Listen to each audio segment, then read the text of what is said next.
Basta Batas. Basta Batas. Basta Batas. Ayan. Kaya po, pagka po walang last will and testament, o kaya kung meron man pero hindi kinikilala, hindi valid. So, ang mga ari-arian ay pwedeng manahin ng dalawang paraan. Actually, tatlong paraan nga. Yung una, tinatawag na testate proceeding, may naiwang testamento. Kung walang naiwang testamento, pag nagkakasundo-sundo sila, hindi naman sila nag-aaway, at ito mas madali, hindi magastos, nag-execute lang sila na tinatawag na extrajudicial settlement. Ano ibig sabihin yan? Yung mga heirs, yung mga naiwan na magmamana, imbis na pag-awayan pa nila, magkakasundo na sila kung paano hahatiin. Ngayon, bakit pinapayagan niya ng batas?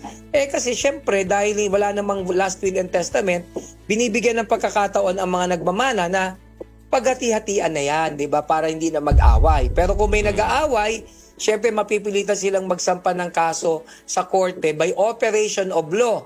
Hahatiin ang mga bagay-bagay. Pero alam mo, sa totoo lang, kung walang last will and testament, if you do it by operation of law, talagang hating kapatid din naman yan. So, kaya mas maganda para hindi magastos, mag-extrajudicial settlement na lamang po.